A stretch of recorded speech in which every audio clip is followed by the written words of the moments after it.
Welcome back to Dat Build. Today we're continuing our journey, obviously, of the 1989 Porsche Turbo Replica. If you haven't seen my previous videos, do go back and just have a view of them, just so you can see how we got to have a hover car on jack stands. Today, what we're going to do, well actually, before we even set forth on that, I am just going to address a bit of a large echoey elephant in the room here, which is of course the sound. Unfortunately, I am in a rather large shed, which means sound quality is pathetic. The actual audio on the microphone, I've tried to adjust quite a few times, even to the point of buying another microphone itself dedicated with, well, what was supposed to be a much better setup, but it pretty much gave the exact same effect. I will now be running a lapel mic, so enjoy that.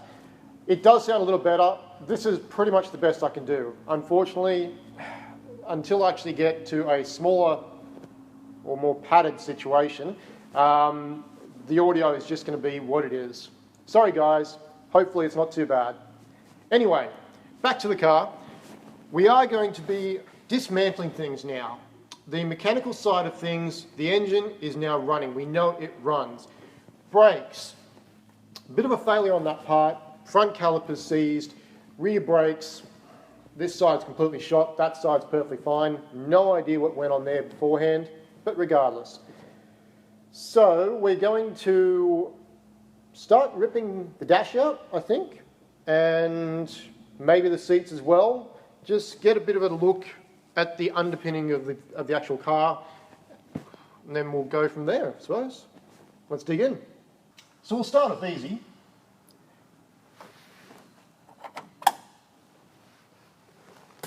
There we go. We'll move on to the seats. There is only 4 bolts holding these things to the floor pan, and they're not really secure anyway. So we'll tackle them, get them out of the way, maybe take the steering wheel out of the way too, and then we'll see what's underneath. So one thing I thought we would do first is just have a bit of a look under here. I've not actually had a bit of a squiz yet. It doesn't seem overly bad. Again, this thing was sitting outside, and on top of that was also parked on top of grass. This is where the original weld section for the front of the seat was, for the frame. This is where they've just simply drilled through and put some giant washers. Back here as well. And again, as you can see, they are loose, so they're just simply sitting there, resting in place. The bottom of the floor pans, as you can see, not too bad. That's obviously been concaved in, as mentioned before. And there's the lovely hole.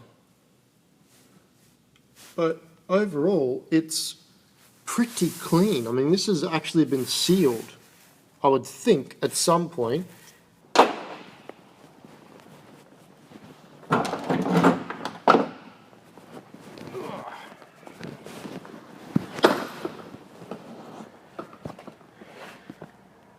One down. I'm so glad I didn't sit in that seat. With the seat removed, I've noticed something really rather interesting. This whole section here, and the other side as well, has not been installed properly. Big surprise there. The fiberglass to the metal is completely bulged. So under here, my fingers can easily get all the way through, and the back is even far worse. This section is concaved, so this should actually be flat.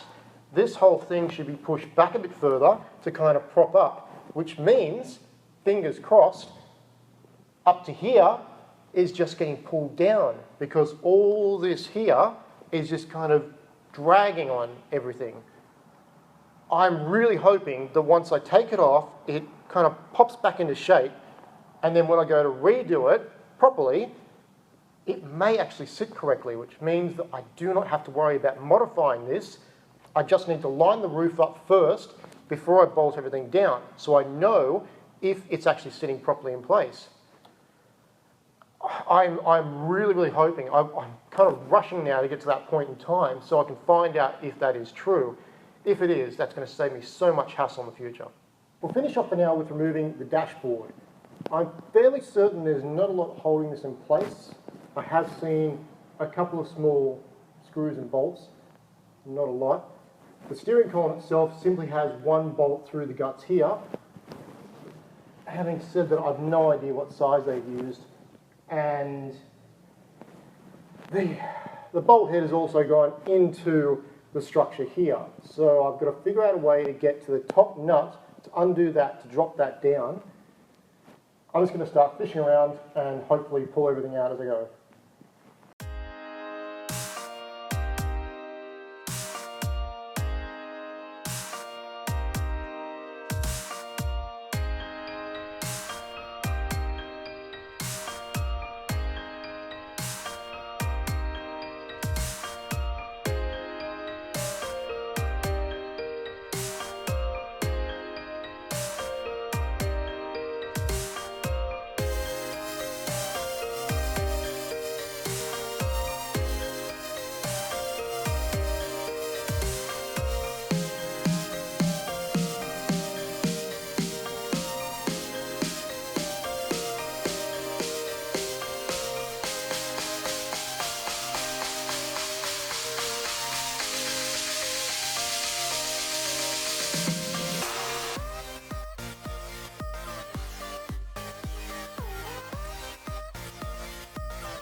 Oh. Well, that's all removed now. We can see a bit more behind the scenes. Well, that's nice of them. They left me some spare bulbs. With the dashboard now removed, we can see a lot more of the structure behind it, which is really good because of one excellent reason. This steering column, which I did suspect from the beginning, but I wasn't certain, was completely misaligned. When I actually put the steering column up the top here, it was pulling over hard to the right here. And of course the drill holes, they've just gone all over it. They haven't really tried to line this up properly at all from the front. So when I went, now the bolt comes out. When I went to line the actual column up, putting it through there would cause the whole shaft here to push against the fiberglass. So when I lift this up and line it in straight, the inside section now doesn't foul, and that shaft does actually line up properly. That outer piece itself now doesn't twist when I actually turn the steering wheel. That's one good thing at least. A bit more of a look behind the dashboard itself as well. Surprising the steering column was so far off, and that will need to be looked at rather. They've really forced that into position. That's not wanting to go there naturally. That's really odd, but again, not surprising.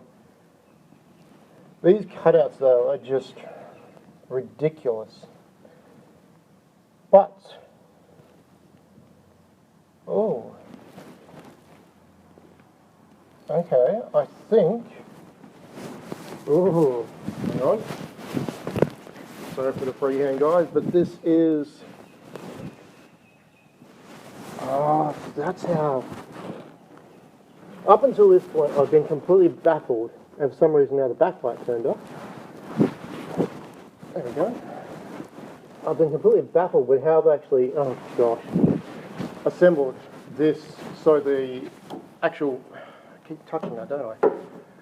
So the actual body itself would then go to the space frame. This here, stupidly, is an actual part of the steel. They've actually blended the fiberglass here to a steel bracket. That then goes through to the upright behind there, which is this part here. which explains these two bolts. There might be actually the third bolt, so that should be cut out down there. The crossbar leading to the other side. So undoing these unbolts the body then to the side of the space frame. Undo this, that takes the stress out from there, and then of course under here is where the underside of it then bolts to the upright. So this all makes a lot more sense now, being able to see behind the dashboard. I didn't know how they'd done it, but that makes a lot more sense. So that's really good news, because now when I actually take this apart, this will actually simply slide off the body. There's nothing else attaching it apart from this array of bolts, which is holding the actual tub to the fiberglass. There is also some metal under there for the space frame underneath here, but once they're undone, the whole thing should just lift off. As you can see, just a ton of rust here, just from sitting in the weather. Also notice another section here, daylight can be seen through it, so that'll need to be, this whole section basically will need to be completely sorted out. That's from where they drilled the holes for the seats. Did a great job there, not hacksawing it. Up here, this is actually the hard line for the brakes going from the front to the rear. As we can see, that seal has failed for the brake master cylinder and completely rusted out in here again. Water ingress sitting in here and everything. So I might have to replace the main line for the brakes. Not that big of a deal, that comes out relatively easily. Just inserts along all the way there, into the back, and then goes to the tee-off, which I think is just right there. So that's nice and simple. That's an easy job to do. I can't imagine that'll be very expensive, so that's not a problem. I'm not too worried about that. So let's have a bit further look at the dashboard now we've got it out of the car. It very much looks like a 911 dashboard. The difference being is that on later generations, the 964, it would have had vents right here, and they're obviously missing. This one is simply just a one piece, doesn't even have, if we go to the top side, the vents for the windscreen. So it is simply just a one-piece mould. It does need to be padded. The top section here does need to be padded for ADR compliance for our actual roads. So I will need to actually, I can't just simply paint the dashboard or leave it as is. I will need to have that actually taken to a auto upholsterer and get that sorted. Gauges, I'm still not certain on. I do like the old style Porsche setup like this. Ordinarily the tachometer would be here, speedo would be on one side, clock on the outside, etc. and so on. I don't know if I'm going to run a gauge setup like this, or there is something that I've been kind of tinkering with. I'll reveal that later, depending on how I decide to go. I may run both. I've still got to talk to the company about actually installing it, and because this car is so mechanical, it doesn't have an ECU, it doesn't have a CAN bus or anything like that, so I need to actually see whether or not it's going to work.